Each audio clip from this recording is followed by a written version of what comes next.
Hello, good morning पूजा। कैसे हो आप? Good morning Harvinder. मैं बहुत अच्छी हूँ। आप बताइए कैसे हैं। बस बढ़िया। तो आज हम आपका थोड़ा एक्सपीरियंस सुनना चाह रहे हैं कि आपका कैसा बेनिफिट्स रहे। आपने सनशाइन मैनिफेस्टेशन प्रोग्राम किया, हो पोनो पोनो की आपने हीलिंग सेशंस लिए, आपको कुछ बेनिफिट्स लग रहे हैं उससे? बिल्कुल हरविंदर, मुझे बहुत बेनिफिट्स लग रहे हैं और I am happy to share that, जिससे कि और लोग भी सुन के उसके बेनिफिट्स ले सकें। जरूर जरूर जरूर। अच्छा, आपकी मुझे मालूम है आप एक थैलीसीमिया पेशेंट हो। एंड आपकी जर्नी बहुत ही टफ जर्नी है मेडिकल इश्यूज से related. If I talk about, तो बहुत सारे चैलेंजेस हैं। तो आई आई वुड रिक्वेस्ट यू कि पहले आप अपने चैलेंजेस चैलेंजेस शेयर करो, लाइक मेडिकल इश्यूज क्या हैं, फिर आपको ये प्रैक्टिस कैसे हेल्पफुल है। जी ठीक है। सबसे पहले मैं अपने बारे में बताना चाहूंगी। मैं पूजा गुप्ता हूँ और मैं एक थैलेसीमिया पेशेंट हूँ। थैलेसीमिया एक ब्लड डिसऑर्डर जेनेटिक डिसीज है जो कि किसी भी बच्चे को बाय बर्थ होती है। और इस ब्लड डिसऑर्डर में हमारी बॉडी हीमोग्लोबिन नहीं बना पाती, जिसकी वजह से हमारी बॉडी में हीमोग्लोबिन की हमेशा कमी रहती है और हमें हमेशा एनीमिया रहता है। जैसे एक नॉर्मल पर्सन के खाने पीने से, आयरन के इंजेक्शन से वो एनीमिया फिल हो सकता है और ब्लड बन सकता है। हमारे केस में क्योंकि बोन मैरो में प्रॉब्लम है, इस वजह से वो ब्लड खाने पीने या किसी तरह से बन नहीं सकता, जिसकी वजह से हमें हर 25 दिन में ब्लड चढ़ाना पड़ता है। अपने बॉडी वेट और अपनी एज के अकॉर्डिंग हमारी ब्लड रिक्वायरमेंट होती है और वो हमें हर 25 दिन में फुल करनी पड़ती है, जिससे कि हमारी बॉडी को इनफ हीमोग्लोबिन मिले, मेंटेन रहे और हमारे बॉडी के जो सारे ऑर्गन्स हैं उन्हें ब्लड मिले और वो प्रॉपर काम कर सके। अगर हम ऐसा नहीं करते हैं तो हमारे बॉडी के ऑर्गन्स को ब्लड ना मिलने की वजह से वो डैमेज हो सकते हैं। इसलिए हमें हर 25 दिन में ब्लड चढ़ाना पड़ता है हीमोग्लोबिन मेंटेन करने। साथ ही साथ हमें मल्टीपल मेडिसिन और इंजेक्शन भी लेने पड़ते हैं अपनी लाइफ को नॉर्मल कंटिन्यू करने के लिए। मैं एक ऐसे ब्लड ग्रुप को बिलोंग करती हूँ जो कि बहुत ही रेयर है। मेरा ब्लड ग्रुप ओ नेगेटिव है और ओ नेगेटिव ब्लड ग्रुप इतना रेयर है कि 100 में से एक का चांस बाई मिलता है। हर महीने दो ब्लड अरेंज करना, दो डोनर डोनर ढूंढना, वो एक बहुत ही टफ जॉब है, बहुत लंबा स्ट्रगल है, जिसके लिए हम कम से कम 10 दिन 15 दिन पहले से स्टार्ट करते हैं डोनर्स ढूंढना। तो मुझे हर महीने एक ये स्ट्रगल फेस करना पड़ता है डोनर्स अरेंज करने का। एज अ थैलेसीमिक्स हम लोग बचपन से ब्लड चढ़ रहा होता है, हमें हमारे बहुत सारे टेस्ट हो रहे होते हैं ईयरली, जिस वजह से हमें बार बार प्रिक करा जाता है, बार बार इंजेक्शंस लगने हैं, बार बार टेस्ट होने हैं। हमारी सारी वेन्स जो बॉडी की होती है वो थ्रोम्बोसिस हो जाती है, जिसकी वजह से वेन मिलना भी अपने आप में एक प्रॉब्लम हो जाती है। मेरे साथ इतनी प्रॉब्लम रह चुकी है कि मेरा पैर में 2 बार कट ओपन करके मेरा ब्लड ट्रांसफ्यूजन करा गया।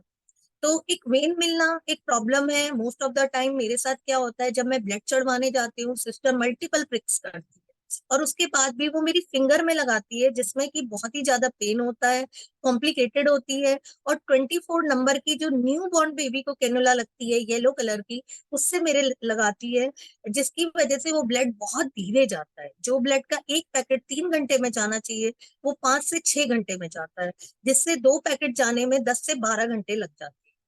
तो ये भी एक प्रॉब्लम होती है। मोस्ट ऑफ द थैलेसीमिक्स को वेन की प्रॉब्लम हमेशा रहती है। थैलेसीमिया क्योंकि हमें बचपन से है, इसलिए हमारी बॉडी अंदर से बचपन से वीक होती चली आ रही है। और क्योंकि आपकी जब इम्यूनिटी कम हो जाती है तो आपको और भी बहुत सारी बीमारियां घेर लेती है। तो थैलेसीमिया के साथ कुछ ऐसी जनरल बीमारियां हैं जो मोस्ट ऑफ द पीपल को आ जाती है, जैसे कि बोन्स के इशू हैं, अस्थमा है, थायराइड है, शुगर है। तो मुझे भी बोन्स के बहुत सारे इश्यूज हैं। हमारा ईयरली टेस्ट होता है डेक्सा का, जिसमें ये पता लगता है कि आपकी बोन्स की क्या कंडीशन है। तो एज पर डॉक्टर्स मेरी बोन्स बहुत वीक है, मेरे मल्टीपल फ्रैक्चर भी हो चुके हैं पैर का और बैकबोन का। और अभी मुझे हर वक्त पेन की प्रॉब्लम रहती है। बैक में पेन रहता है, नेक में पेन रहता है, हाथ में और पैर में पेन रहता है। और ये पेन ऐसा नहीं है हल्का हल्का पेन है, we can bear that. Most of the time ये शूटिंग पेन होता है, जिसके साथ अपनी डेली लाइफ को चलाना, अपना ऑफिस मैनेज करना, ये सब बहुत डिफिकल्ट हो जाता है। तो आपने जैसे पूछा कि थैलेसीमिया में क्या चैलेंजेस होते हैं, यही एक मल्टीपल चैलेंज है जो मुझे लगता है मोस्ट ऑफ द थैलेसीमिक्स बच्चों को आते हैं और मुझे भी आ रहा है। So these are the challenges. अभी मैं आपको, तो आपने अभी जैसे सनशाइन मैनिफेस्टेशन प्रोग्राम किया, हो पोनो की हीलिंग सेशंस भी ले रहे हो, तो उससे कुछ बेनिफिट्स लग रहा है, कुछ पॉजिटिविटी आई हो, या कुछ आपको लग रहा हो कि कहीं ना कहीं कुछ पेन में रिलीफ है किसी तरह का? जी बिल्कुल, मैं आपको बताना चाहूंगी कि अभी मैंने धीरे धीरे जब मुझे पता लगा ओपोनोपो के बारे में, तो मैंने स्टार्ट करा इसके बारे में पढ़ना, अंडरस्टैंड करना। तो 3 मंथ्स पहले मैंने ओपोनोपो की प्रैक्टिस ज्वाइन करी, और इस प्रैक्टिस को ज्वाइन करने के बाद मुझे अपनी लाइफ में कुछ चेंजेस दिखे, जो मैं आपसे शेयर करना चाहूंगी।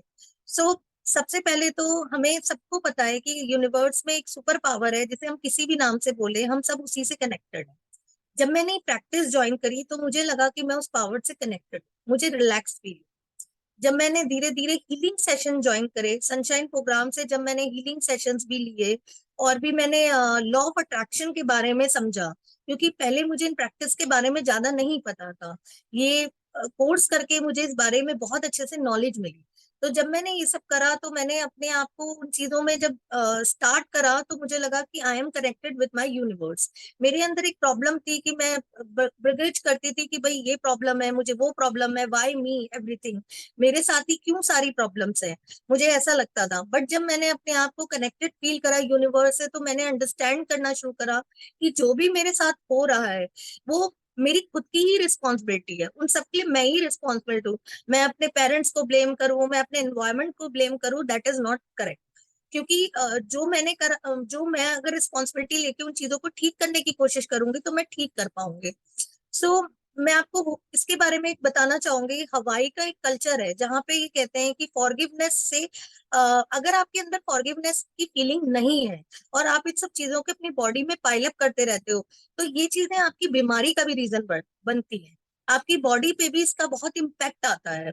सो जब मैंने चीजों से कनेक्ट करना शुरू करा, तो मुझे भी ये चीजें फील हुई, और मुझे बेनिफिट्स भी मिलने शुरू हुए। तो जो फर्स्ट बेनिफिट मैं आपको शेयर करना चाहूंगी, सबसे पहले तो मुझे मेरे नेचर में एक शिफ्ट लगा कि ब्लेमिंग करने से अच्छा मैंने अब थोड़ा सा अपनी चीजों के लिए रिस्पॉन्सिबिलिटी लेना स्टार्ट कर दिया है, कि जो हो रहा है मेरे साथ, मैं ही रिस्पॉन्सिबल हूँ, मैं खुद ही उसे ठीक भी कर सकती हूँ बाय डूइंग राइट प्रैक्टिसेस। साथ ही साथ, जैसे मैंने आपको बताया था कि मेरा ब्लड ग्रुप बहुत रेयर है, और मुझे डोनर अरेंज करना हर महीने बहुत डिफिकल्ट होता है। लास्ट 2 मंथ से मैंने एक चेंज देखा कि मुझे डोनर अरेंज करने में उतना स्ट्रगल नहीं करना पड़ रहा है, मुझे डोनर्स मिल गए। It's a small thing but it is big for me, because मेरे लिए हर महीने का स्ट्रगल है डोनर अरेंज करना। साथ ही साथ मैं ब्लड ट्रांसफ्यूजन के लिए जब जाती हूँ, मुझे मल्टीपल प्रिक्स होते हैं, जैसे मैंने आपको बताया। मल्टीपल 2-3 महीने से मेरे साथ मल्टीपल प्रिक्स तो नहीं हो रहे, लग तो मेरे अभी भी फिंगर में ही रहा है, जो कि मेरे लिए बहुत पेनफुल और कॉम्प्लिकेटेड है, बट मल्टीपल प्रिक नहीं हो रहे। तो मुझे लगता है मल्टीपल प्रिक से बच के एक प्रिक लेना ज्यादा बेटर है। हाँ ठीक है, अभी भी मेरी हाथ में वेन नहीं मिल रही है, बट शायद धीरे धीरे वो भी इम्प्रूवमेंट आ जाए। मैं अपने आप को जब अंदर से क्लीन कर लूंगी, तो शायद मेरी लाइफ में वो भी चेंजेस आने शुरू हो जाए। मैंने अपने थॉट्स थोड़े नेगेटिव से पॉजिटिव शिफ्ट कर दिए, तो मुझे ऐसा लग रहा है कि शायद इस प्रेयर का मैजिक हो रहा है मेरे ऊपर। डेफिनेटली ये तो बहुत ही अच्छी अचीवमेंट है, क्योंकि अगर ब्लड मिलना शुरू हो गया है और प्रिकिंग कम हो रही है, तो दिस इज ग्रेट अचीवमेंट। और ये प्रेयर मैजिकल प्रेयर है, मतलब अंदर से बहुत ही शांति मिल रही होगी, बहुत ही अच्छा लग रहा होगा ये प्रेयर के बाद, है ना, काम फील कर रहे होगे। और रिलैक्स फील धीरे होता धीरे, है। हाँ, और धीरे धीरे अच्छे रिजल्ट्स आएंगे। मतलब मैं ये नहीं कह रही कि आप बहुत ज्यादा रिजल्ट ओरिएंटेड हो कि हाँ ये मुझे बिल्कुल ठीक हो जाए, बट अपने आप को जैसे जैसे क्लेंस करते जाओगे ना, आपको बेनिफिट्स मिलने लगेंगे, अपने आप ही वो चीजें मिलने लगेंगी। सो ये तो बहुत अच्छी अचीवमेंट है। और अगर इसके साथ जैसे आप इनर चाइल्ड हीलिंग स्टार्ट करोगे, तो आपको और पता चलेगा कि क्या रूट कॉज है ना, आप उसको और अच्छे से इंटरनल हीलिंग करोगे, तो बेनिफिट जरूर अच्छे आएंगे। तो ये तो बहुत ही अच्छी अचीवमेंट है। कॉन्ग्रेचुलेशंस। Thank you. मैं बोलना चाहूंगी कि अभी तो ये स्टार्टिंग है, सो मेरा अभी लॉन्ग वे है। मैं चाहूंगी मैं और चीजें सीखूं, और मैं इस प्रोग्राम को ज्वाइन करके और चीजों के बारे में नॉलेज लूं। अभी तो मैं इनिशियल स्टेज में हूँ, तो मुझे लगता है जब मैं इनिशियल स्टेजेस में कुछ बेनिफिट आ सकते हैं, तो जब मैं आगे बढ़ूंगी डेफिनेटली, तो मुझे और चेंजेस मिलेंगे। सबसे पहला चेंजेस तो मैं खुद पॉजिटिव हो जाऊंगे, तो शायद मेरी बॉडी पे उसका बहुत अच्छा इम्पैक्ट आएगा। सो उसके लिए तो मैं बल्कि आपको भी थैंक यू बोलना चाहूंगी कि आप लोग के प्रोग्राम से मुझे बहुत हेल्प मिली, और मैं सबको सजेस्ट करूंगी ये करना चाहिए। Thank you so much. So you are great example, क्योंकि थैलीसीमिया में अगर इस प्रेयर से बेनिफिट मिल रहे हैं तो बहुत सारे लोग हैं जो थैलीसीमिक हैं, बहुत सारे लोग स्ट्रगल कर रहे हैं। किसी भी तरह से अगर उनके चैलेंजेस ओवरकम हो सकते हैं तो ये रियली ग्रेट अचीवमेंट होगी। Thank thank you you. So much. Thank you okay, so much bye. Harvinder for giving me time. Yeah thank you. Thank you, bye. Congratulation once again, bye. Bye, thank you.